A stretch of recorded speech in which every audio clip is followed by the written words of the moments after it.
يا لغتي عربية حسبي بأنك منطقي وبياني عربية قلبي. Hello, everyone. I'm pleased today to have as my guest discussant Muhammad Hijab. And this discussion has been postponed a number of times because of illness, and I'm very glad that we're able to do it today. And I thank him for his patience in continuing to pursue this and being willing to talk to me, despite, I think, being delayed 3 times, which is one more time than is unforgivable. But in any case, Muhammad Hijab is an author, a student of comparative religion, and a philosopher of religion. He's the co-founder of Sapiens Institute and is a researcher and instructor for that organization. He has a BA in politics and a master's degree in history. He's acquired a second master's in Islamic studies from the School of Oriental and African Studies.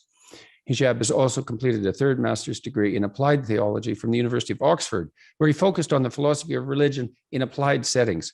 He's now doing his PhD in the philosophy of religion on the contingency argument for God's existence. And many people, I was looking a while back for people to talk about Islam with, and many people recommended that I talk to Muhammad Hijab. And so I talked to Mustafa Akyol a couple of weeks ago.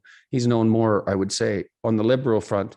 And so I'm very pleased to be able to talk to Muhammad Hijab today. Thank you very much for joining me today. It's very good of you to put up with the delays. So No.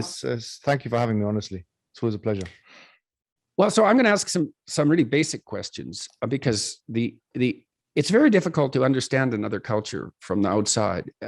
You also have, as an outsider, you have no idea how much you don't know about what you don't know. Even you're blind to your own ignorance. And so I'm going to start with basic questions. I wouldn't say that I have a tangible understanding of Islam. I mean, I have some understanding of Christianity.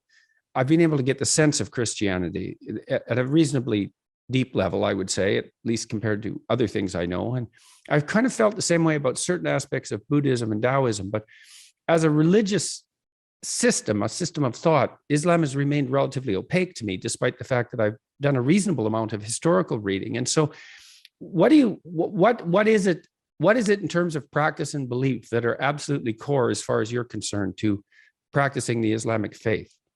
Well, the first thing is, I think we should start with the bare bones basics. And the bare bones basics is first to say that we believe in God. And the kind of God we believe in is one God, worthy of worship. In fact, the Quran makes a series of arguments, rational arguments, for why we believe in the type of God that we believe in. For example, in chapter 52, verse 35 of the Quran, it says, أَمْ خُلِقُوا مِنْ غَيْرِ شَيْءٍ أَمْ هُمُ الْخَالِقُونَ أَمْ خَلَقَ السَّمَاوَاتِ وَالْأَرْضَ بَلْ لَا يُوقِنُونَ. Were they created from nothing or by nothing? Or were they themselves the creators of themselves? Did they create the heavens and the earth? They have no certainty. In other words, the Quran is hinting here at the fact that it's impossible for something to come from nothing. And it's impossible also for something to give rise to itself. And so the universe, for example, if we take this as an example, couldn't have come from nothing, and it couldn't have created itself. It couldn't be self-generating and or self-maintaining. And there can't be a world, in fact, the Quran would indicate, there cannot be a world with only dependent things that require other things in order to exist ad infinitum. And so what is required outside of the series of dependent things is something which is independent, which all things depend upon, and which itself depends upon nothing. And this is what the Quran refers to as as-samad, or the idea of God being self-sufficient and independent. So the idea of God, so it's a prime move. It's a prime mover argument, and you think it's a kind of prime mover argument. A lot of why do you think that the same argument that you put forward in relationship to the generation of the universe can't be put forward as an objection in relationship to God? You know, because you make a logical case that something can't come from nothing and something can't create itself. But you from a philosophical perspective, this isn't a religious critique. From a philosophical perspective, you just move the problem back one step. What advantages do you think there are to moving the problem back one step, or am I mischaracterizing it? Well, I'll tell you what, Dr. Jordan Peterson, what you said is very similar to what Richard Dawkins said in a debate with the Archbishop of the then Archbishop of Canterbury. And he said that, well, if you have, and he said this debate, he made this argument in Oxford, and he said that if you look at the universe, well, if you're saying that God has made the universe in this way, then your God, who's more complicated, and he would add this layer of complexity. Yes. Your God, who's more complicated, would require an even greater. He would require an even greater explanation. Really, the greater God. Yeah. So really interestingly, Anthony Kenny, who's an agnostic himself, he's a philosopher and agnostic. He came in and he said, well, actually, take a look at this. You've got an electric razor, which is made up of many different component parts. And you have a cutthroat razor, which is made up of one part. And he said, although the electric razor is more complicated, it serves less functions than the cutthroat razor, because the cutthroat razor can cut your throat and it can also cut an apple, for example. And so it's a fallacy to assume that just because something is complicated, or that something has many features and attributes, that thing itself requires an explanation. And in fact, if we had an infinite regress of such explanations, then obviously that would lead to a kind of absurdity. So even well-meaning atheists and agnostics in the field realize the redundancy and the fallacy and the argument that is put forward by the likes of Richard Dawkins, who said that kind of thing. And I would also add to that one point, the argument from composition, which is usually a corollary to the contingency argument, usually, is made in the following way: that everything that is made of parts is contingent, that the universe, or say a multiverse, is made of parts, therefore a universe, or the universe and or the multiverse, is contingent. The parts that we're talking about mereologically here are things that can be attached and detached. So that doesn't apply to God. Classical theism doesn't say that God is made of parts the same way as human beings are, or as universes are, or multiverses are. And in fact, the Quran hints at this itself. It says, الَّذِي خَلَقَكَ فَسَوَّاكَ فَعَدَلَكَ فِي أَيِّ صُورَةٍ مَا شَاءَ رَكَّبَكَ. That the one who created you and composed you and configured you in any form that he wished, he put you together. And so the fact that you have such configuration in the universe indicates to the fact that you have an external sorting agent that has particularized the universe in a certain way, and that has composed the universe in a certain way. So the argument really is that things which are made of attachable and detachable parts, that those things are contingent. That doesn't apply to God on any theistic paradigm. Now, what we would say, though, sorry to kind of drag this on a little bit, is that this would disqualify something like the Trinity from being true. And in fact, the Quran, this is the Islamic position, is vehement in its opposition towards a triune God. So, for example, in chapter 23, verse 91, it says, مَا اتَّخَذَ اللَّهُ مِنْ وَلَدٍ وَمَا كَانَ مَعَهُ مِنْ إِلَهٍ إِذًا لَذَهَبَ كُلُّ إِلَهٍ بِمَا خَلَقَ وَلَا عَلَى بَعْضُهُمْ عَلَى بَعْضٍ. That God hasn't taken a son and he doesn't have any gods with him.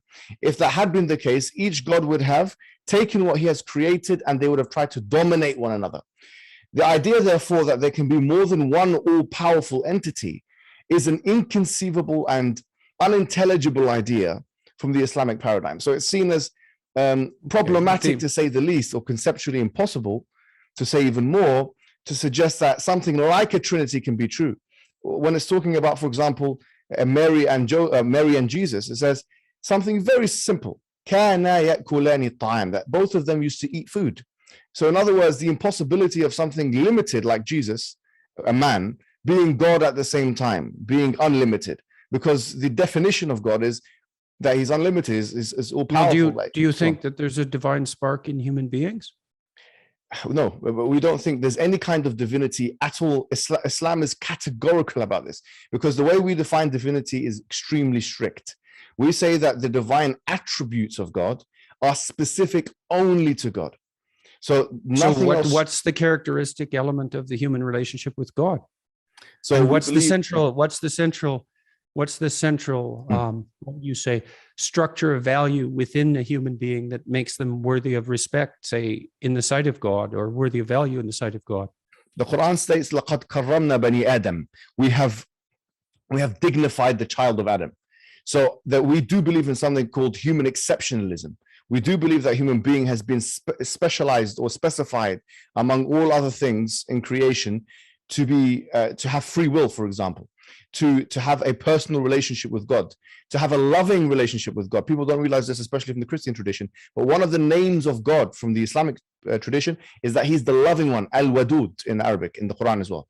So we believe that the relationship that human beings should have with God is a loving relationship, but it's one of submission. This is the main thing. Islam doesn't mean peace. Islam actually means submission. Islam comes from the root Arabic word istislam. And what it means is submission. And really what the picture is in the Islamic cosmology is that everything in the universe is submitting to God. Everything, the laws of nature have been placed there by the lawmaker, which is God. And so we as human beings are volitional. We do believe in free will, but we also believe in a theological compatibilism. And so that a kind of predetermination is actually one of our pillars of faith, to believe in that. So in that sense, we have to voluntarily submit to God in the same way that everything else in creation is submitted. And what does that submission mean? What that means is that all the prophets and messengers came aforetime. So this is the meta-narrative of Islam. Abraham came, Moses came, Jesus came, and all of them came with exactly the same message. And that message is to worship, to believe in one God and to worship in only one God. And to do that, you have to follow a guidance. So each and every single one of those messengers, they came with, we believe in our narrative, they came with two things effectively. They came with a message, which is to worship God, meaning to submit to his laws, and also with some kind of evidence base to suggest that they are prophets. So some of these stories would have been known, obviously, to you. You've done a biblical series, so I know you're very aware of those stories. We have very similar stories, like in Moses, Abraham, Jesus, but they are slightly different. Those stories are slightly different. In fact, sometimes radically different, especially considering some New Testament kind of narratives. And so what the thread that joins, or the flesh that joins all of these kind of messengers and prophets, is that they all came with one fundamental message, which is to believe in one God, worship one God. We believe that the Prophet Muhammad... So hang on. I'm still not understanding this exactly. Okay. I'm not sure what you mean by believe. Like the way you laid that out was in some sense propositional, right? You made a logical argument for the existence of God, but you take the existence of God as given in some sense to begin with because of your faith, and then you provide your belief with a rational argument, but it wasn't derived from a rational argument. And so when you talk about belief, do you mean belief in a set of propositions about the nature of God? And if you do or don't, what do you believe, and how would you separate out that belief from what you term as worship?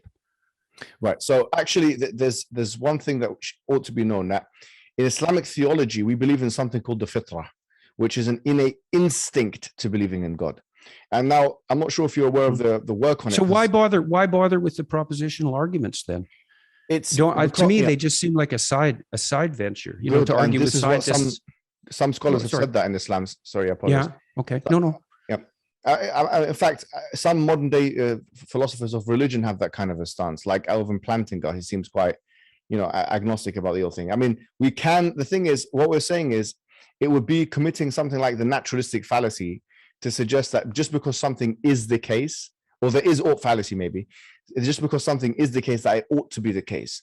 So in order to prove it's a demonstrative proof for those who are in what we call shak or doubt.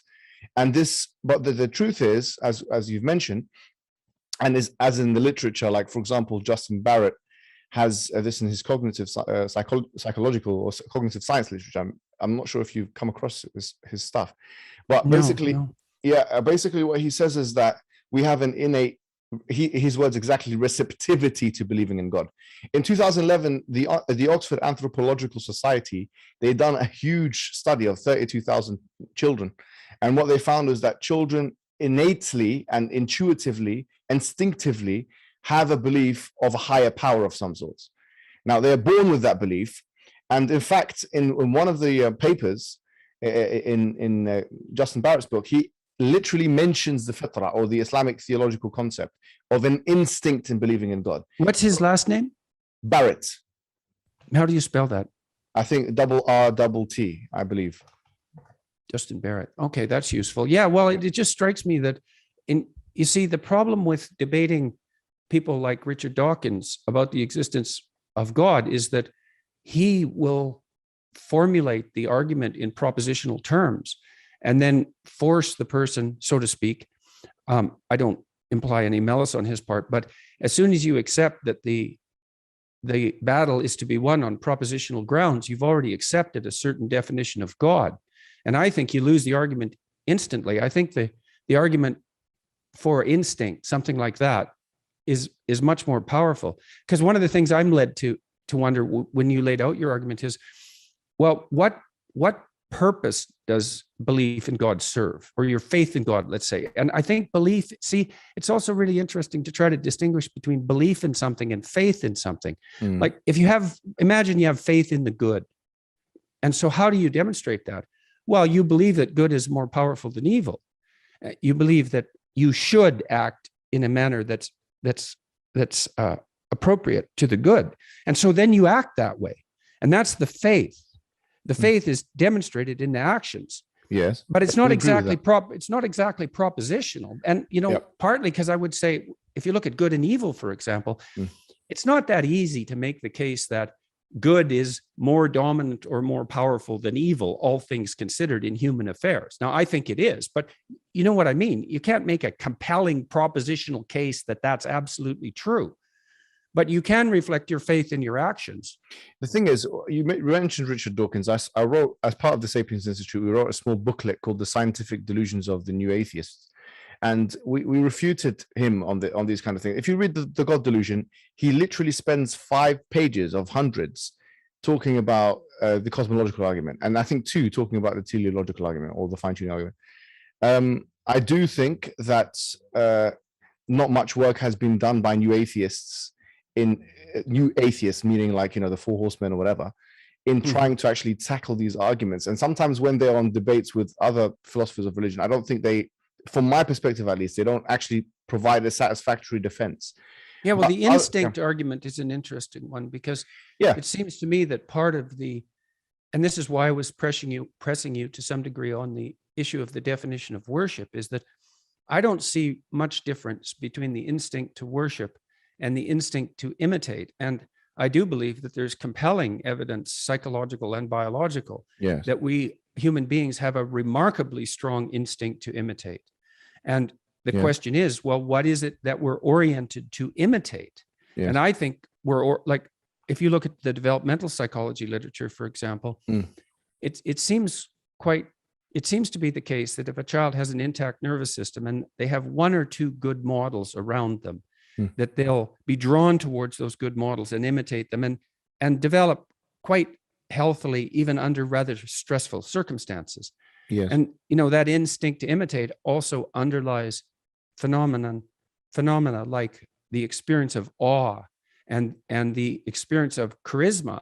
And that charisma, has an effect on attentional function and on the proclivity to behave. And so I think the propositionalized arguments deliver the religious ideas over to the propositional camp, and that's dominated already by scientists in many ways. It's a losing battle. I don't think it's the right one. So worship, so one thing the West and Islam agree on, although I think Islam is part of the West, by the way, because we're all people of the book. I mean, the triune God in the Christian sense is still subordinate to a higher order unity. And so there is a powerful movement towards monotheism in Judaism and Christianity and Islam, and that seems to be a point of some agreement.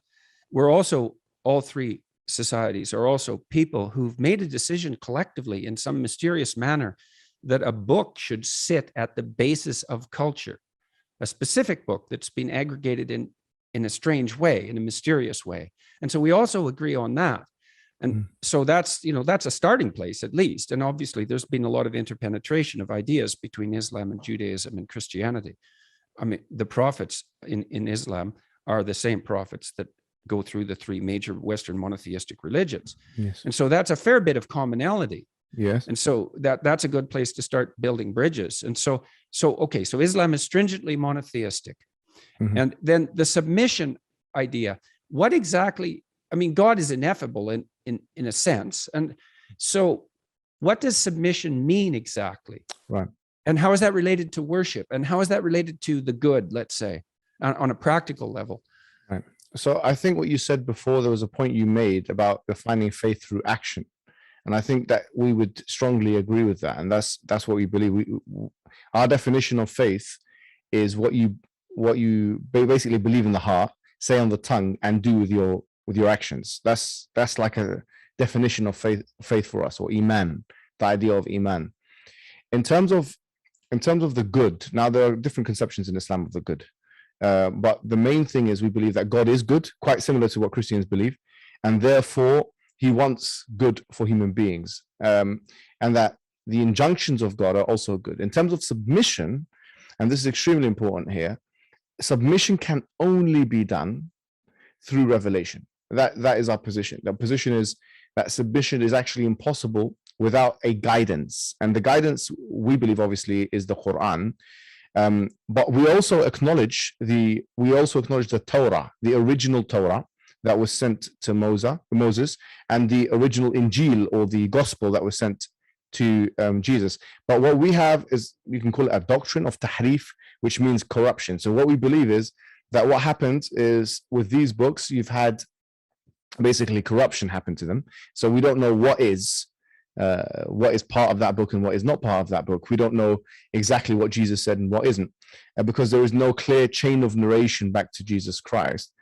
But going back to the point of submission is to follow the prophets, all of them, because a Muslim cannot be a Muslim unless they believe in, revere, love, and respect all of the prophets, including Jesus, Moses, Abraham, and all of them. Follow all of them and in their way. And once again, we believe that they were divinely inspired. So, and there is evidence that all of these prophets come with. And I think I was on that point when I was telling you that the differentiating factor between the Prophet Muhammad and the rest of the prophets is, we believe, whereas all of the other prophets came for their people and their time, we believe that Muhammad came for all people and all times.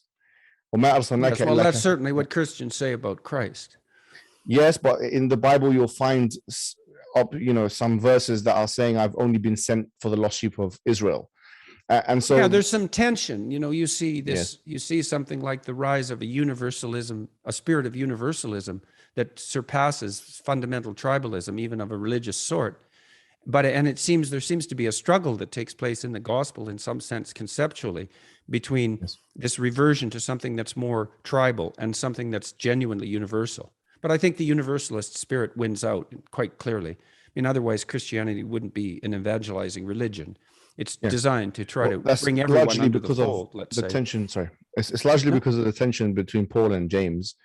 And a lot of, modern day Christianity is based on Pauline kind of interpretations, rather than kind of, James was very much a man of the law himself. He was, he didn't believe that the law was abrogated. He didn't believe that. In fact, there's huge tension, obviously, in the Bible between both those two men. And obviously, there's historical reasons for that as well. But what we will say is, we would say that there are clear verses in the Bible. Like, for example, we point to Isaiah 42:11, where there indicates a new prophet that's going to come. And in fact, Isaiah 42:11 in particular is extremely important, because it even specifies the region. It says it will be sent to the people of Kedar. And the people of Kedar, as in Genesis, Kedar was the son of Ishmael, and basically from him is the lineage of Muhammad, or the Arabs, if you like. And so there's a whole discussion in the whole of Isaiah 42 about a new prophet going to come, and he's going to come to the people of Kedar, and the people will be rejoicing on the mountaintops. And in fact, the name of a mountain in Medina, which is present-day Saudi Arabia, is mentioned, which is the Mount of Sela. And so we would say that actually Muhammad was a continuation of Jesus Christ, and that Jesus Christ as a prophet, also in the Bible, doesn't say that there's not going to be another prophet after me. And so there's no reasonable reason for us to think it all ended. I think Jesus. Christ actually said that believers would be able to do the things he did and more. So there's actually a prophecy of a multitude of prophets in some sense, which would perhaps be a consequence of taking the fundamental doctrine, the spiritual doctrine of Christianity seriously. Yes, I mean, as we said, interpretation. In many ways, we are all followers of Christ, and that's another point of commonality. Like we see the Messiah Jesus Christ as a man who had done wonders and miracles and signs, as the Bible states. We believe that he was immaculately conceived. We believe that he cured the blind. He raised the dead with God's permission. We believe all, like most of the things that you'll find, we actually believe in those things. There's huge commonalities between Islam and Christianity from that perspective. The major difference is we would say that it's not intelligible or conceivable or pardonable to believe any human being with a date of birth could ever be called God. And this is where we kind of diverge from the Christian mainstream. Yeah. So okay. So let me tell you about some things I've been thinking about in relationship to that. Well, you know that Nietzsche announced the death of God in the late 1800s, and you know what the consequences of that have been, at least to some degree. And of course, Dostoevsky was talking about exactly the same things at pretty much exactly the same time. But the philosopher of religion, Mircea Eliade, in his historical investigations, indicated that the death of God is something that has happened to many cultures in many places over many times. It's not a unique event in, let's say, Western history. And his explanation for that, at least in part, was that as there's a movement towards unification under a monotheistic umbrella, let's say, which is perhaps a precondition for the union of diverse people, one of the consequences of that is that central unifying value becomes so abstracted because it has to cover such a multiplicity. It becomes so abstracted that it becomes sufficiently, it flies away. And he called that Deus abscondus, if I remember correctly, is that the idea of the spirit just flies away because it no longer has an attachment to the world. And one of the ways that Christianity solved that, if you think about it from a psychological perspective, was by insisting upon the presence of God in a kenotic form, right, in an emptied form, in a partially emptied form, in the person of Christ, in a particular place and a particular time. And it's a variant of the prophetic idea, although taken to its absolute extreme. The prophetic idea is that there are people who are marked out in history, marked out by God, by their relationship with what's highest in some spectacular manner. And so I guess one of the things I would say about the Islamic resistance to the idea of the divinity of Christ is that there is an emphasis on Islam on the special status of prophets, of certain prophets, and their particular special relationship with God, which seems to elevate them above other men in some important sense. And so, and drawing a line precisely between that claim and the claim of divinity incarnate is not an easy matter. So, well, I would actually disagree with that. I think there's a clear distinction in the Quran between the prophets and ordinary men. This is actually one of the clearest distinctions. Because yes, but is there a clear distinction between the prophets and some spark of divinity inside those men? Yeah. So what do we define as a spark of divinity? Well, I would say it's partly what gives people charisma, although it's not always that. It's also partly what marked these men out as being prophets. I mean, it's what we look at when we say that man is great. That's a great man. That's a great person. That was a great deed. Well, yes, fair enough. But I would say also embodied virtue. And it's embodied virtue that is in some sense reflective of the action of the highest value operating at a local scale. Yeah, so that's exactly what we believe. We believe in the doctrine of infallibility, or isma. And so we believe that all prophets basically did the best thing possible for human beings. And this is narrated about the Prophet Muhammad. In fact, وَإِنَّكَ لَعَلَى خُلُقٍ عَظِيمٍ, the Quran in chapter 68, verse 2, that, and you have impeccable virtue, basically the highest level virtue. And this is something about all the prophets. And obviously, if that wasn't the case, they wouldn't be sufficient guides for us in terms of humanity. So if that's what you mean by a spark of divinity, then I don't think there's a point of resistance. Yeah, well, these things are hard to sort out, right? The terminology, and that's part of the complexity of these sorts of discussions. And for us, divinity is basically having the attributes of God. So once again, since we know God through his attributes, from that perspective, that human beings cannot possess the fullness of the attributes of God.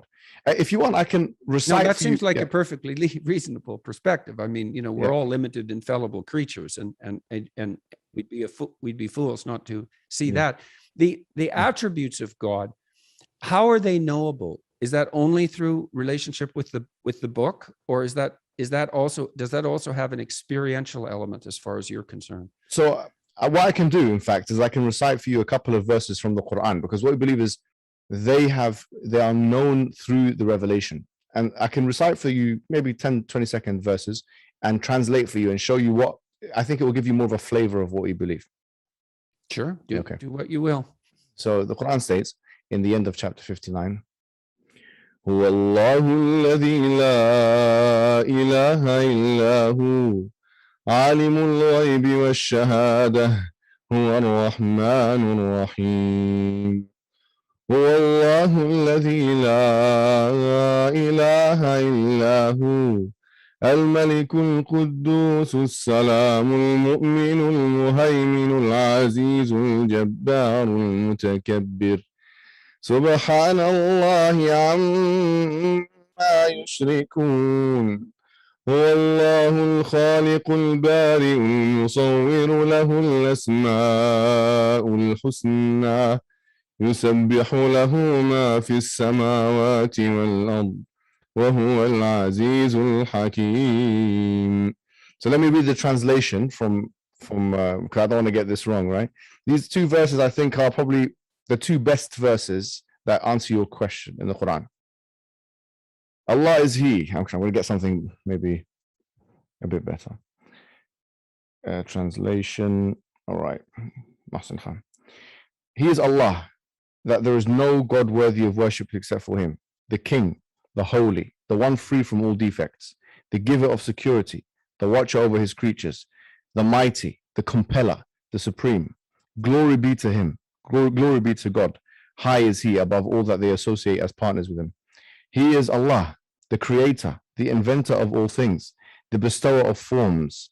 To Him belong the best names.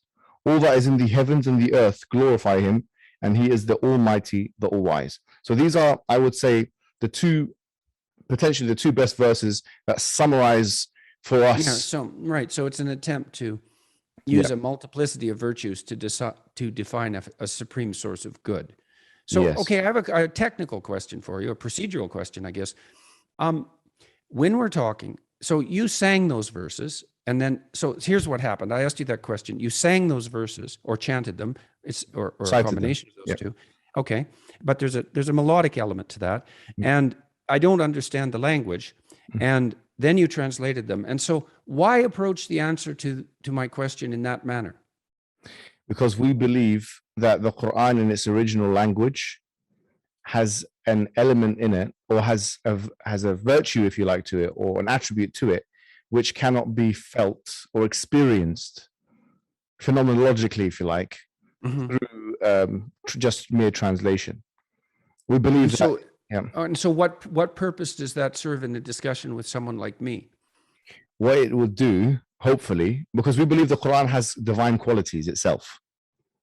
The Quran itself has divine qualities. So we believe, number one, it's a cure. We believe it's actually a physical cure as well as a spiritual cure. We believe that it's a guidance. We believe that it's something which will literally put you in a psychological state of ease. So in a sense, what it will do, it hopefully, will have an effect on you, which is physiological, maybe psychological. And in a sense, it's like giving you something to taste rather than just explaining what it tastes like, and so that's why I feel it's how do you know when that's appropriate and when it's not? It's I mean, you appropriate. Obviously don't but you don't. I don't mean that. I mean, no, but so that's why I asked the question. It's obviously you're making distinctions. You're not doing what you just did with what me. It is doing peace, every and time you open your mouth. I want to give you the full Islamic experience. You see? Yeah. Okay. Fair enough. Do you know what I mean? No, So, okay. So part of it is to let you hear what the Quran sounds like. So you can kind of, if you hear it, maybe you go somewhere to a Muslim country and you hear that in the background, or you maybe even walking down. I don't know. You're from Alberta, is it? Yes. Yeah. Amazed you know that. Yeah, I think you've mentioned it before. I've been to Edmonton, actually, in Canada. There's a Muslim community there. Maybe you'll hear it in someone driving there, and I remember that. I know what that is. So it's just to gain maybe. So why did that make you smile? Because that would make me happy. I mean, quite openly and honestly, because we want the best. I mean, to be honest with you, if you want me to be totally honest, yeah. Well, that's what I'm hoping for. Yeah, right. What you asked me before we started the show. I mean, one of our, not objectives, but one of our hopes, okay, is that people embrace Islam and become Muslims. Islam is an evangelizing religion. It's a religion which aims literally to enter every home. There is actually a prophetic saying that says that Islam will enter every home, not necessarily meaning everyone will become Muslim, but it will enter every home in some way, shape, or form. You mean like what's happening right now with this podcast? There you have it. You see, it's part of it. No, there's a series of predictions that the Prophet makes, and this is part of the evidence package, we believe. Okay, so you also talked about the fact, when we started, just before we started this, that part of the reason that you're talking with me is that you hope to build bridges. And so this gets down to some, and I want to return to the fundamental attributes of Islamic belief. I don't want to let that part of the conversation lag, but Christianity is also an evangelizing religion, and Christians hope the same thing. Yes. So while you know what that has caused and is still causing, and so we have to contend with this, all of us that are alive now. And so we have two evangelizing religions. They're both fundamentally monotheistic. They emerge from a tradition that's quite similar. There's many things that they have in common, but the border between them has been rife with conflict for a very long time, and that has not ended. And it's become more distributed and so forth. And one of the things about Islam, I would say, that frightens the West is that especially in the modern world, is that it appears that it's difficult for religions that aren't Islam in Islamic countries to manage to maintain themselves to any degree whatsoever. And now, look, I understand. I said that with a certain understanding also in mind. When I look at this from a psychological or an anthropological perspective, I also see that as human societies have come together and organized themselves in ever increasing sized groups, that the necessity for an emergent monotheism as a uniting factor might be crucial. And it's clearly the case that the emergence of Islam united diverse people. And in that union, there is a kind of peace. That's the definition of union. And how much strife and force and conflict and catastrophe had to attend that unification is a matter of debate. We don't know how these things can be managed. We don't know how to manage them any better. But we're still stuck with this problem. Now we have two fundamental monotheisms that are head to head. I know that's an oversimplification. And hypothetically, we're both motivated by the desire for something approximating peace. And we want to build bridges, and that's why you and I are talking. Yes. But I don't know what to do with the mutual evangelical, what would you say, impulse. Like, my sense is, Christians, turn to yourself. You're a problem. You can fix yourself. You do that, and the other things are going to sort themselves out of their own accord. And I do believe that. And I actually believe that message is in some sense centrally Christian. It's like, look to yourself and be the example. And that's the best way of, let's say, convincing other people, if that's what you're interested in. It's also the only real effective way of bringing peace. So, well, I'm not sure. Well, look, I'm a traditionalist Muslim, okay, which means I'm orthodox. I'm not a liberal at all. In fact, I oppose liberalism, to be quite honest with you, in the sense that I criticize it. I don't think it's the truth with a capital T. So a lot of Enlightenment ideas, I oppose them openly, right? And so I'm speaking from the perspective of someone who is a traditionalist Muslim. And by that I mean, I stick to the Quran and the Sunnah, which is the prophetic sayings, and the jurisprudential tradition, which is derived from those two sources and other sources as well. But this is a traditionalist perspective, which I think represents the majority. Here's what I will say. The first order of business, Dr. Jordan Peterson, is for us, I think, to acknowledge that both religions have a capability of peace. Okay? This is extremely important.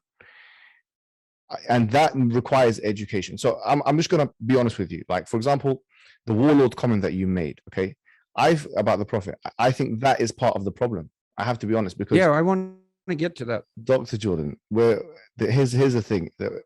I don't see you as some kind of enemy of Islam. I genuinely don't. I see that we need Yeah, to. and I don't want to be either. I have lots of people in the Islamic world who are listening to what I'm doing and watching and being supportive. This is part of it. This is part of it. And here's what I'll say to you. No, I can tell you that as a matter of fact, like my close friends and traditionalist Muslims listen to you. I mean, that's for sure. In fact, they love your you stuff. think they'd have something better to do? No. Because a lot of your views kind of coalesce with the Islamic viewpoints, especially on like the nuclear family, on alcohol. I know you've done your PhD on alcohol, actually, your thesis. And obviously, Islam is one of the only religions in the world that bans alcohol completely and drugs and stuff. But going back to the point, like we said we want to build bridges and we said we want to understand each other. And I think what you said there is important. We do have two evangelizing religions. But we have to look at the character and the life story of the Prophet, because with the Prophet Muhammad, here's two things that we have to look at. Number one, there was the Meccan period. And I'm sure you're aware, in that period, the Prophet Muhammad was, first of all, he was an orphan. And then he got married to a woman at the age of 25. Her name was Khadija. She was actually his boss. And then after that, he said that he received revelation at the age of 40 in the mountain, in the cave, sorry. And then after that, there was a time of persecution. And then after that, he went to different places. He went to Ta'if, which is a place outside of Mecca. He went to Al-Aws wal-Khazraj, who are two clans, two tribes. And what it was is that he was trying to get support for his project, or the monotheistic project, because he was being boycotted, etc. He eventually got it from Al-Aws wal-Khazraj, these two tribes, because they actually believed in the religion of Islam. This is documented like without a shadow of a doubt. This is what happened. And then is this in the Medina? Is this the Medina period that you're speaking of? So this is actually technically the Meccan period. Okay, still the Meccan period. Yeah, so right before Medina literally was established, because Medina is it was so called after the Prophet, because Medina just literally means the city in Arabic. It was called Yathrib before, and then they changed it into Medina to Nabi, like the city of the Prophet. And so that's why it was kind of called Medina after that. In that time period, so we got 13 years of Medina. The vast majority, I'm not going to say all, but the vast majority of wars that took place, in fact, all of the wars that took place before the conquest of Mecca were defensive. So the pagan Arabs went to Medina and tried to siege it. Badr, Uhud, Ahzab, or the Khandaq, and all of these are names of wars. And in fact, there was, according to Ibn Qayyim, one scholar, there were 19 such wars in 10 years. So that's almost an average of 2 wars every year. And for me, I see that actually as an evidence for prophethood, because the Prophet was actually fighting in these wars. He wasn't just throwing people around telling them to fight for him. He was fighting in them, and they were defensive wars. So in that time period, what happened was, I'll give you one example. So let me interject something there, because that's a very hard thing for me to get straight in my mind. Yes. Now, I would say that, and the division in Islam that occurred almost immediately upon Muhammad's death, and which has not been rectified to this day. Quite the contrary. So that's also, that's a problem for everyone. It's a problem for Muslims. It's a problem for Christians. It's a problem for everyone. And it's a problem that could really get out of hand. Now, it's not like I don't know that the Protestants and the Catholics were at each other's throats for, hundreds of years. So, but that's not the issue at the moment. So now, in Islam, there's a tremendous emphasis on Christ's doctrines as well. And there isn't any evidence that Christ himself took part in, let's say, wars. Okay, and so I disagree with it's that. hard.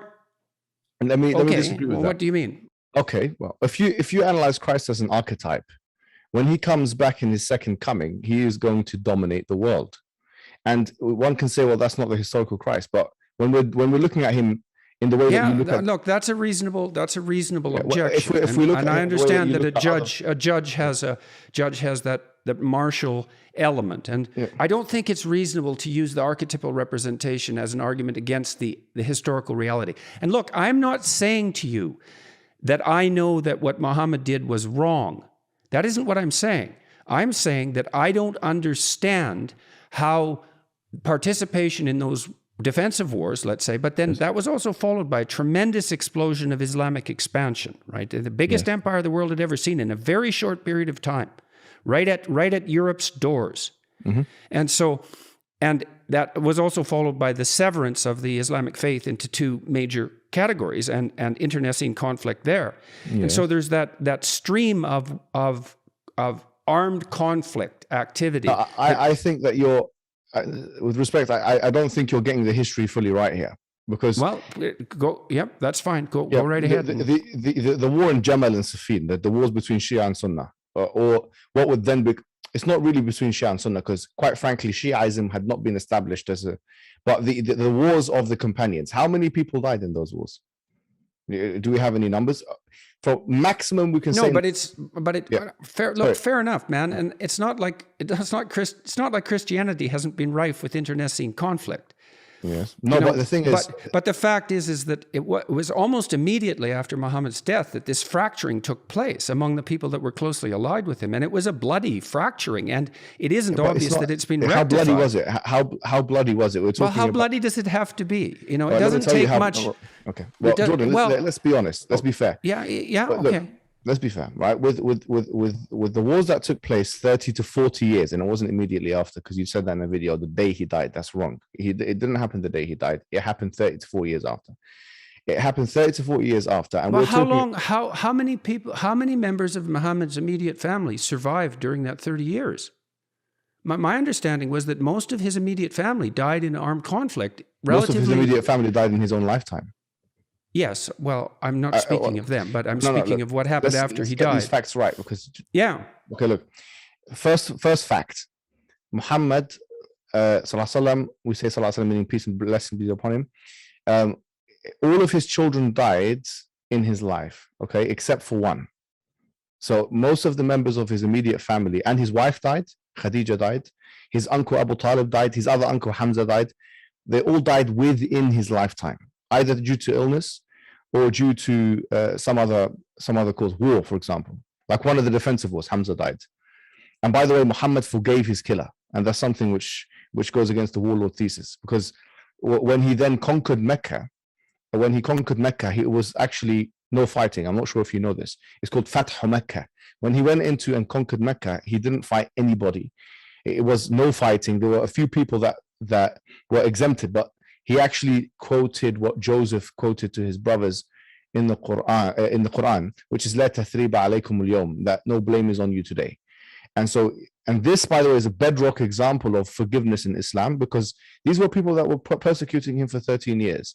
These are people that killed his uncle. Like I said, there's one person called Wahshi who literally killed his uncle and mutilated his body. And he said to Wahshi, I forgive you, but I can't see your face because of how he said, ممكن تغيب عني وجهك وجهك عني.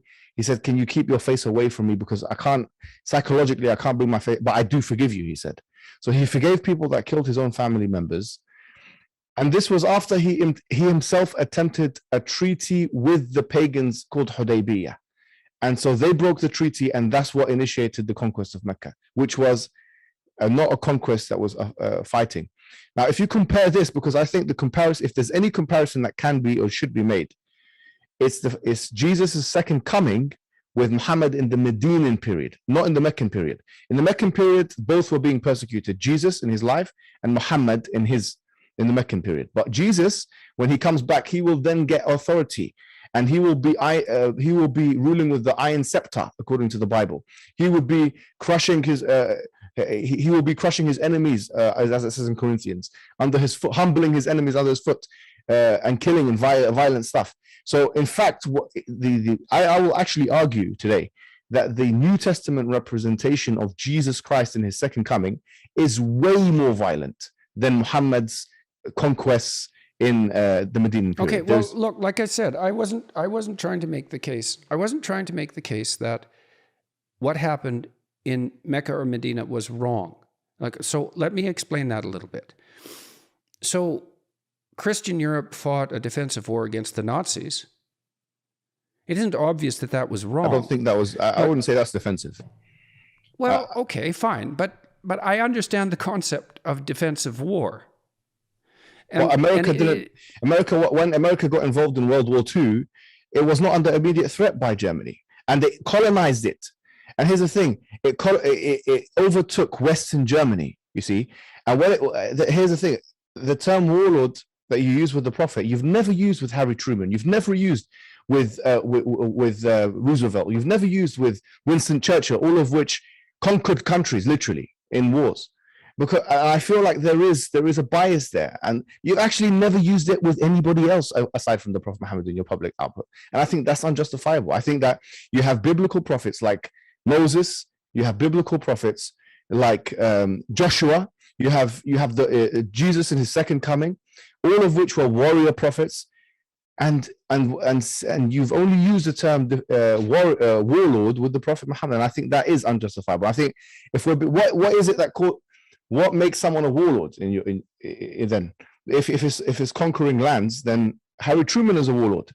Then and so on and so forth. In fact, the Prophet Muhammad. Well, I guess that's a real tough question, isn't it? What makes a warlord and what makes a just war? It's not like any of us have the precise answers to that. I think that's partly what we're trying to hash out right here. Definitions of the word warlords. The definition of the word warlord, according to Collins, is that someone who acquires force by aggressivity and violence. Well, in the political science, you pushed back on me, so I'll push back on you to some degree. Okay. Well, it's certainly the case that the expansion of the Islamic Empire was accomplished by a tremendous amount of warlike activity, and that wasn't defensive. Now, look, I understand that monotheism is a difficult state to attain, and that monotheistic societies have emerged in the midst of conflict throughout human society. I understand that, and I'm not even saying that there's something exceptional in that regard about Islam, although the rate at which it happened was quite remarkable. But it presents us with a problem, doesn't it? I mean, it presents everyone with a problem. And the problem is, well, for example, the problem is reconciling the idea of turning the other cheek with the idea of a just war, a defensive war, or an expansive war for that matter. And of course that issue is relevant to Islam because Islam exploded outward and produced the biggest empire the world had ever seen in the space of a few short centuries. Yeah, but Dr. Jordan Peterson. So then you ask, well, what's the spirit? What is the spirit that animated that? And is that attributable to the Islamic doctrines themselves? Yes, I don't know the answer to that. No, let me tell you the answer to that, okay? And this is what I want to tell you conclusively, and this will help build bridges, honestly, because we can maintain the warlord thesis, we can maintain the expansionist thesis. But here's what I'll tell you. Islam has a capability to be expansive, and it also has a capability of making peace treaties. And it does, and it should do whatever's in its best interest. Just like every country should do whatever's in its best interest. In the pre-modern world, we did not, I think this is highly anachronistic. In the pre-modern world, there was no such thing as the UN. It was a realist international relations framework whereby everybody was fighting everyone. The Roman Empire didn't care about it didn't care about you, quite frankly. It was expanding itself. The Persian Empire was expanding itself. And the Arabian Peninsula was in between both. And so it could have either been swallowed by those two other empires, or it could decide to, in fact, we will impose our government on them before they impose it on us. And it decided the former rather than the latter. It decided to expand. And in fact, the Prophet, in his weakest of times, he predicted that would happen. You know, there was one war in particular where they were starving, and it's called Khandaq. And he hit a rock and he said, Futihat Rum, the Roman Empire has been conquered.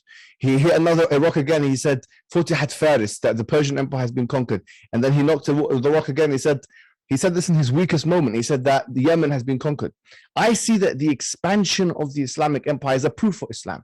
And you know, it's not just me. Even historians say this. Barnaby Rogerson, he said the fact that Islam spread to the Roman Empire and the Persian Empire is equivalent to is equivalent to Eskimos taking over Russia and America. I believe it's miraculous, if anything, that this happened. I don't think it's unjustifiable. I think actually, Jordan Peterson, to be then why did it stop at Europe's borders, so to speak? If it was a miraculous expansion, it stopped out because of it wasn't successful there. It wasn't. It stopped where it couldn't go further. But the point is that it's not like the Christians at that time in Rome cared. I mean, they did the same thing for years. They were expanding themselves. Well, that's why I said I wasn't making a prima facie case that this was wrong. I'm trying to understand it. And you objected to my use of the term warlord, and perhaps rightly so. You know, perhaps that was an injudicious comment. I was rather shocked when I was reading Islamic history when I encountered the degree of violence that surrounded these events. And so, maybe I was I appreciate what you said there. I think that shows real sincerity, and it's one step closer to creating real meaningful relationships between I think, and I think your defense that, well, the world was a battleground of empires, and if it's push out from our territory or be encroached upon and dominated, then it isn't obvious that being encroached upon and dominated is the right approach, the correct approach, the most moral approach, let's say, especially because there'd be no shortage of bloodshed that would also accompany that. Mm-hmm. So sometimes you're in a bad place, but it's not an easy thing for any of us to, what would you say, mediate between doctrines like turn the other cheek and love your enemy, and also at the same time discuss the necessity of both defensive and sometimes expansionist wars, right? We all have to contend with that. And it's very difficult to contend with it. The arguments are extremely complicated. You're absolutely right. And I think what's really important here, because I think this is a huge misconception, is to outline, because I know you're against totalitarianism. You're very, vocal about that. And I want to tell you that we are also a point of commonality. We are also against totalitarianism. If we define totalitarianism as a central government trying to encroach every private and public matter of the citizens' lives. And this is something we don't believe in. In fact, this is very important. Islam does not say you have to force people either to become Muslim or that they have to live an Islamic lifestyle within an Islamic governance. And I'm not sure if you know this, but at the time of the Prophet, he made a constitution, with Jewish people, with other people who are not Muslim at the time, protecting their rights to worship whoever they wanted to worship, and actually even guaranteeing that if there were intruder forces, that they will be protected like that as well. Is that the arrangement made with like fellow people of the book, essentially? Yes, it was the arrangement. Yeah, I'm aware of that. Yes, and so not only this, but this was implemented at the time of the caliphs. So Umar ibn Khattab, or Abu Bakr as-Siddiq, Ali ibn Abi Talib, and so on. We believe in a kind of pluralism in this sense. And in fact, I would argue that it was more legally efficacious than what we have in the West. Do you know why? Because permission was... Do you think that's true now? Yes, even, let me tell you why. Because Christians were given courts that they could rule in, and that the law would be efficacious. It would be a parallel dissenting law system which would have effect. So they would effectively be able to go and judge their affairs outside of the general framework of Islam. And in fact, this is in the Quran. فَلْيَحْكُمْ أَهْلُ الْإِنْجِيلِ بِمَا أَنزَلَ اللَّهُ فِيهِ. And they took this, even though we believe that the Torah has been corrupted to some extent, the remnants of, they can use the Torah, whatever corrupted version they have, to rule their affairs. And this is something that was done at the time of the Prophet, done at the time of the caliphs. And so even now we would say, and I'm not saying that the whole of Islamic history has presented this convivencia that we saw in Spain between Muslims, Christians, and Jews, a good time, or other times in India. By all, yeah. Mm-hmm. Yeah, I'm not saying that. Of course, I'm not. But what I'm saying is that I think it is disingenuous to point at Islam as if it's been the most intolerant of all of these religions. Look at the Alhambra. Look at the Spanish Inquisition. Look at the Crusades. Look at the colonialism that has happened in the name, if not even not in the name of religion. There's no disputing with me the fact that, in some sense, we all have the blood of history on our hands. Yes, I'm firmly aware of that, and no, it's an existential burden for everyone. And I'm not trying to make the case that this is particularly or uniquely true of Islam. I certainly know that that's not the case. What I'm saying instead is that these are things that we have to contend with, and we don't exactly know how. Right? We still have the problem of these two evangelizing religions, right? Okay. That are going head to head in some sense. Yes, it's true. Evangelizing doesn't mean that it's compelling, and this is very clear. Well, okay. Now there's an interesting point. Not that the points you made before aren't, because I kind of think, well, let he who can tell the best story win. And then that story also has the best actors, so to speak, right? And so I would say the proper mode to conversion is something like shining example. And then if you're governed by a doctrine that is in fact divine, and you're managing to embody that in the sense that gives you the glow, the charismatic glow of embodied divinity, 2 steps removed, let's say, and people are willing to abide by your words as a consequence, well, more power to you. And that's a lot more efficient and effective than compulsory war, armed conflict, or any of those things. And I mean, this is a constant problem. And I would also say that given our technological mastery now, we really can't afford this anymore. We have to solve this problem of defensive war, expansive war, evangelical religion, how to go about uniting us under some umbrella that isn't so vague that it means nothing, how to preserve our traditions from the past. And I can't see any better way than each of us trying to be shining exemplars of our tradition, and then letting that goodness shine forth in a way that people, it may be the case that we'll find that the better we are, the more we're like each other. I mean, wouldn't that be a kind of union under something approximating God? That all good men could see in each other a reflection of something that was the highest? And that should be compelling in and of itself? Absolutely. But I think in terms of the jurisprudence, in terms of what Islam is capable of, people in the West must realize that Islam is fully capable of peace. This is what must be realized. How do we know that? It's not despite the Quran and the Sunnah or the sayings of the Prophet and the actions, but it's because of them. If you look at the Quran and you look at, for example, chapter 4 verse 90, or if you look at, for example, chapter 1 verse 90, chapter 2 verse 190, you'll see that the Islamic commandments are clearly sometimes about defensiveness, but sometimes also clearly about creating peace treaties. And this Treaty of Hudaybiyah is a bedrock example. So long as there's peace treaties, there is peace. And so in terms of Muslim countries, they can perpetually create peace treaties with other people. Muslim people, even more so, because we believe we're fully under contract. And therefore... So you're willing to abide by a contract? This is the thing. Let me tell you something, Jordan Peterson, okay? One of the clearest for me, and I've done a lot of work studying liberalism, studying Christianity, and studying Islam, okay?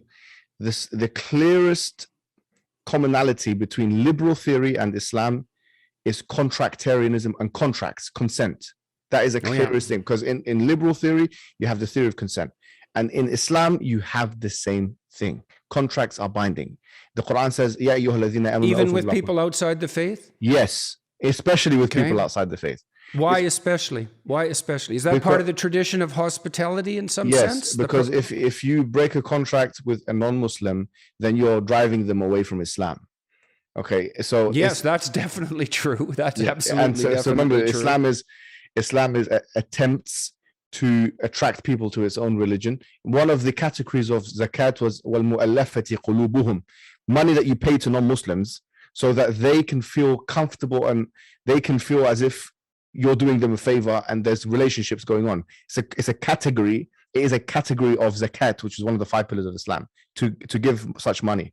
So the fact that Islam states in chapter 5 verse 1, Ya ayyuhalladhina amanu awfu bil uqud, in chapter the Quran, O you who believe, fulfill your contracts. That is generic.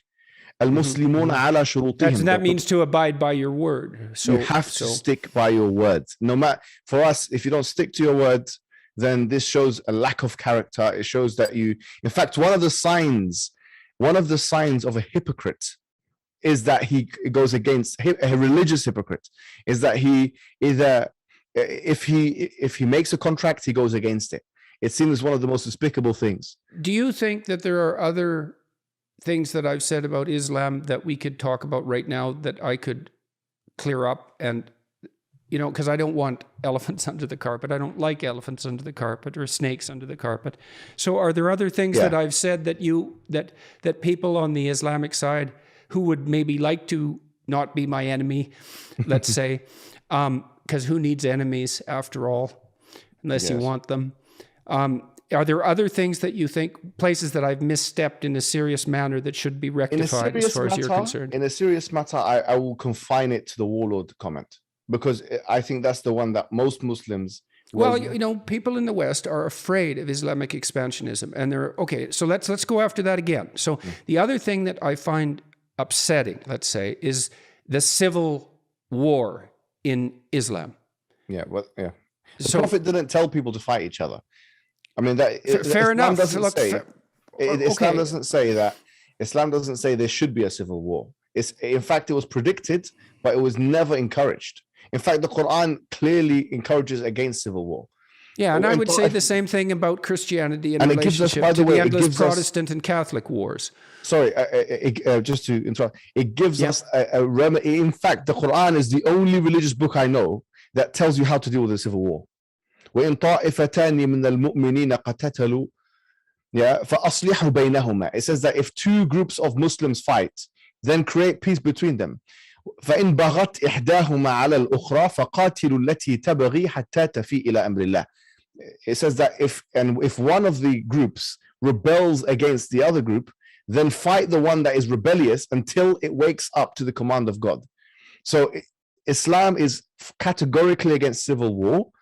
Islam is clearly for pluralism. It's not for compulsion. These misnomers and misconceptions must. So fair enough. And as I said, I know that the Protestants and the Catholics were at each other's throats for years, and despite the fact that of there being no justification for that, let's say, or quite the contrary in the Gospels. So this isn't a problem that's unique to Islam, but it is an ongoing problem in Islam. And it's not like there isn't sectarian strife in the West. I also understand that. And so that makes people watching the religious community, say, wary because, well, for obvious reasons. And so I know you can't answer this question in totality, but Islam hasn't been able to bring its own house into unified order. And so why do you think that is? And how is that related to Islam itself, if it is at all? There's nothing exceptional about Islam in that regard. And this, once again, is you made this point many times, and I'll tell you something again. Just because there's multiple interpretations of something, it doesn't mean that that thing is false. Like there may be multiple interpretations of the killing of JFK. It doesn't mean that JFK didn't get killed.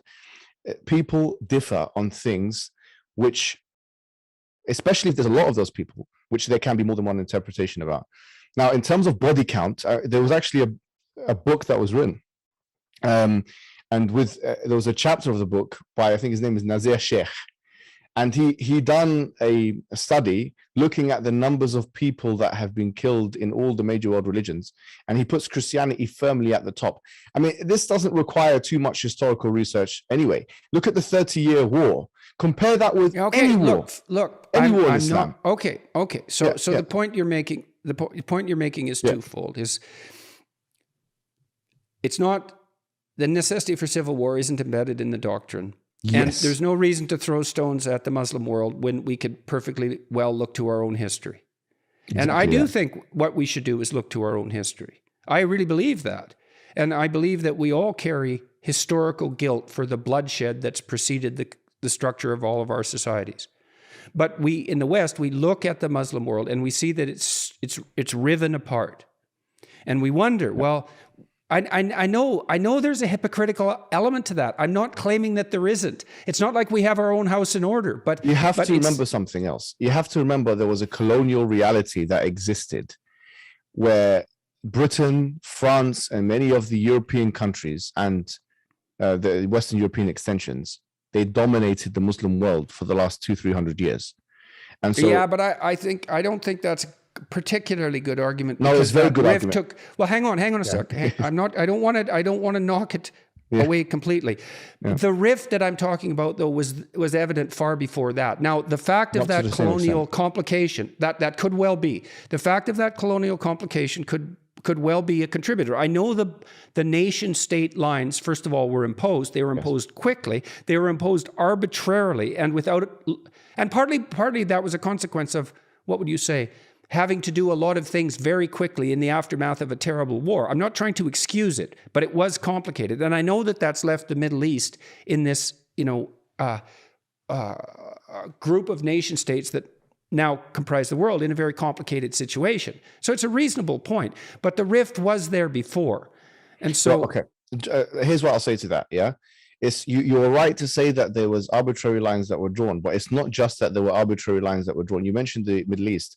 Syria, for example, which is where most of the problems are happening now, in terms of the Middle Eastern countries, it's probably number one. Maybe Libya number two. But say Syria, for example, they put 3, 4, 5, 10 different factions, all of which have differing understandings of religion, of ideology, of whatever it may be, together. That produced wars. You had Christians in Lebanon fighting Sunnis, Shias fighting Sunnis, and this happened especially after the revolution. A lot of it is political so it was factors. the imposition of a false unity. That's really what happened. Yeah. If you look at what they're doing now, like look at Lebanon as an example. You have to have a Christian president and a Sunni prime minister and a Shiite, I don't know what it is, first minister or something. I mean, they have systems that try and mitigate these issues, but it's a mess because you're putting people that have different visions of how to run a country together, and there's similar demographics. It's like 30%, 40%, 20%, and so that creates more wars. But they put them together almost on, I would argue, on purpose, to be honest. It's divide and conquer. If you look at countries like Denmark and Sweden and Norway, which are very peaceful and very prosperous, they're also very homogenous.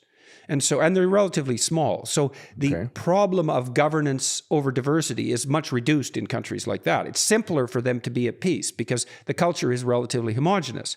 And so I take your point. It's not easy to bring a true diversity into something approximating a unity, especially when that unity has been, in some sense, arbitrarily imposed and also rapidly and arbitrarily imposed. So that's a reasonable point. Yes.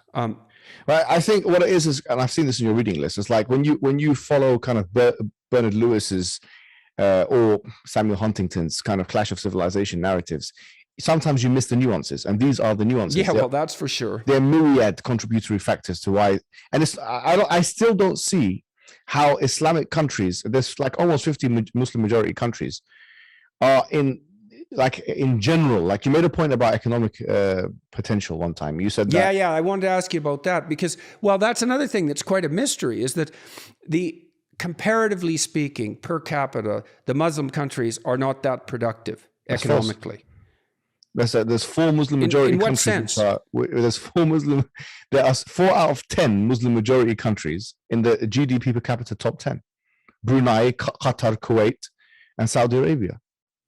Yeah, well, I'm not sure that I'm willing to grant the fact that most of that wealth is generated by oil as a indicator of productivity. Still, the point stands is you said per capita, GDP per capita. Yeah, but yes, fair enough, and you were right to call me on that. That isn't what I meant. I'm sorry, because I don't think no, I do. We got to get the words right here. We got to get them exactly right because these things matter. You know that oil wealth is often a curse as well as a blessing. So outside of oil wealth, you have Brunei. Brunei is another country that's in the top 10.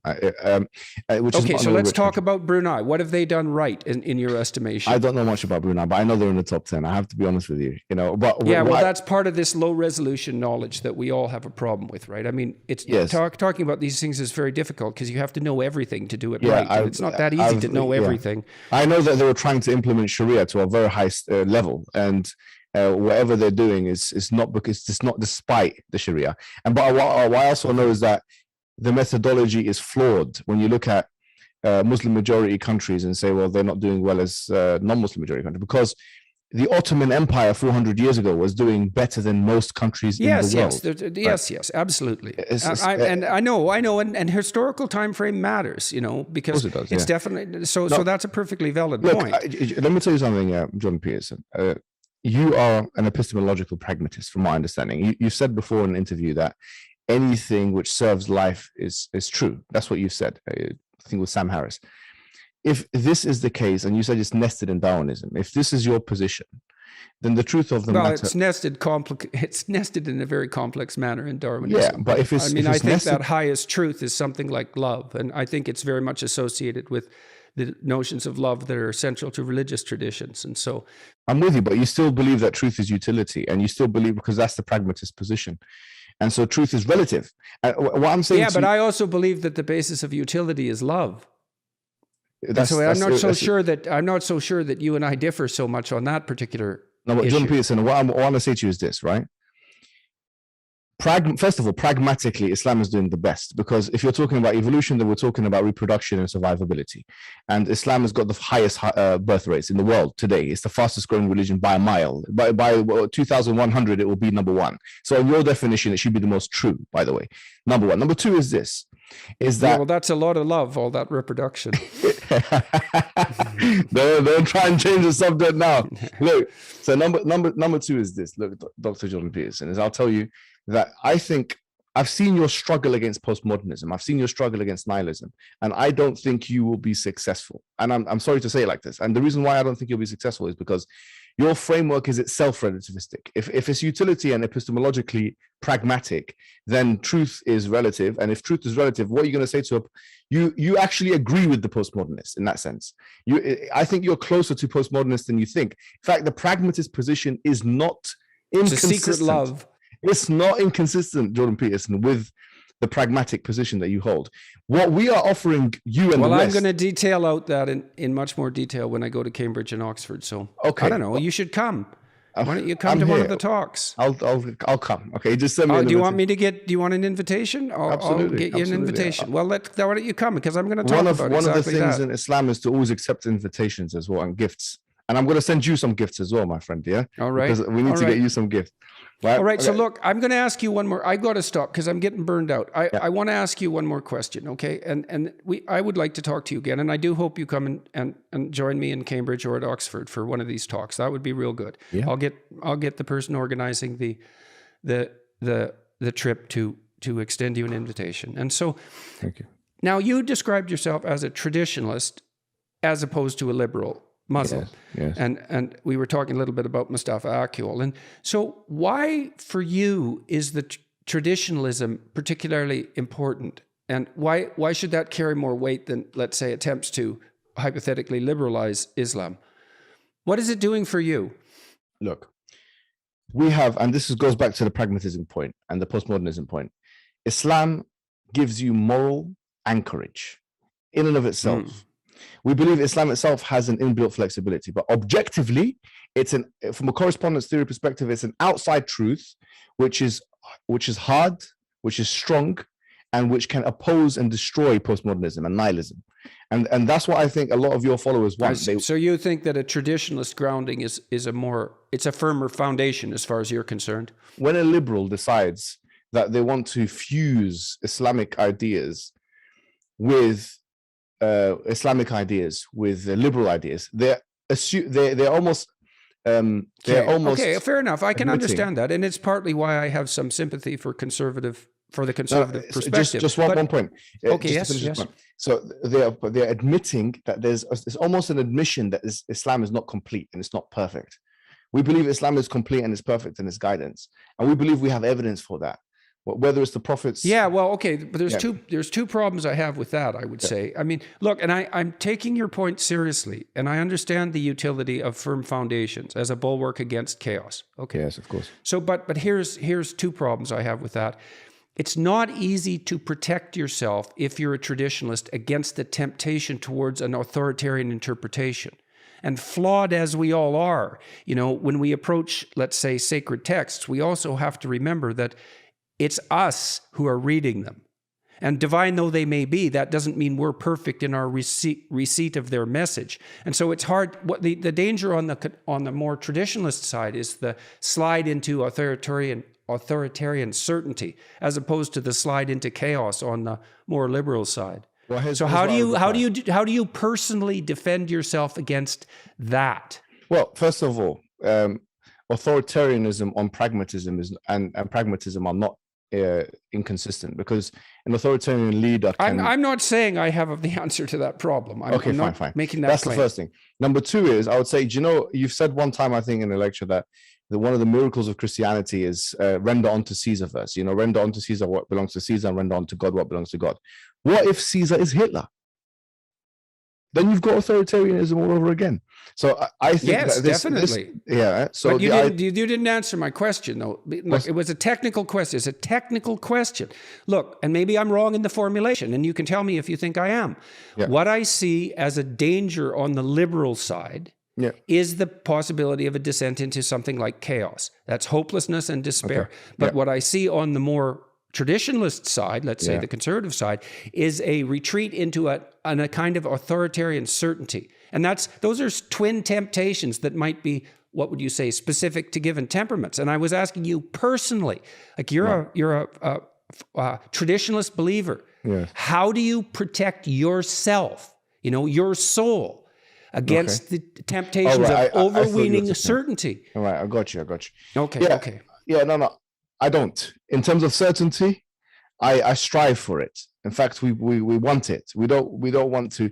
The problem is not But in then my how view. do you rectify error? Like, you're not perfect, obviously. No. Me personally, of course, I'm not perfect, but we believe we follow a perfect guidance. Right, Maybe but I you am. follow it imperfectly. Yes, I Right, am. and there's the following it. rub. Right, so that's my point, is that given that you have to follow it imperfectly, given that you're imperfect, how do you defend yourself against inappropriate certainty? Because look, if you're imperfect, it means you All right. think you're right about things you're not right about. That's the definition of It's imperfect. compounded ignorance, right? Yes. Yeah. So there are things that in terms of my own personal, you're talking about my own personal faith. So Yeah, I'm talking, you bet. Right. Okay, I got you. There are certain things which I will believe in 100%. And there are certain things I will suspend judgment on. So the things which, for me, constitute the anchor. I believe the moment I take that anchor away, I plunge into chaos and anarchy and depression. And that's not something I'm willing to do for myself. So the certainty I have is that there's one God worthy of worship, that God's wisdom and guidance is the truth, that whatever God says is true, that the prophets are true, that heaven is true, that hell is true, all that stuff. The things I will suspend judgment on is how to deal with situations, because that I do believe, by the way, in a kind of Sharia consequentialism. And I do believe that within the Islamic framework is something called usul al-fiqh, which is basically the principles of jurisprudence, that rules are not always going to work in all cases. We do believe that, by the way. So for example, I'm not allowed to drink alcohol, but in certain cases, if it's the last thing that one can do if they're not going to die, if they're going to die if they don't do it, then you can do it. And this is just one extreme example. We're not allowed alcohol in Islam, obviously. This is one of the injunctions. But there are things we do believe in, a consequential and inbuilt flexibility. With that, we have to communicate, we have to discuss, we have to speak to Muslims and non-Muslims alike. Okay. So I'm still not getting at what I want to hear from you specifically. Yes. Go on. You know that, well, all of us struggle with the desire to have what we believe be right at all costs, right? Because it is satisfying and it's difficult to be wrong because it means you have to improve. You have to look at your errors. I'm asking you personally, like when you're dealing with your wife, when you're dealing with your kids, how do you know how is it that you can protect yourself against being overweening? Now, this is a good question. You're going to get me in trouble with this kind of thing right now, this is a good question. What it is that, I've been married for like 9 years now, and I've had to learn that the hard way. That I protect myself by realizing or knowing my own vulnerability, my own fallibility, my own weakness, the fact that I don't get everything right. The fact that there's another perspective, that there's something outside of myself which is greater than me. Yeah, well, that's okay. So that's something like, because a serious discussion can be had about the relationship between humility and love, right? Yes. I mean, I think a certain degree of humility is a precondition for love, because otherwise you can't take the perspective of the other person.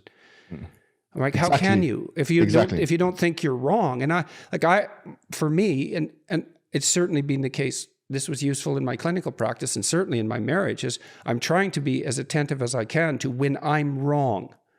And that seems to be a reasonable move that comes forward, out. And I think that's really good. That's a good part of your person. I think that's why a lot of people actually love your work and love you as a person, because you come across as extremely authentic and sincere, that we don't find that kind of thing in kind of it's not like it's obvious to me that the Christians have it right and the Jews and the Muslims have it wrong.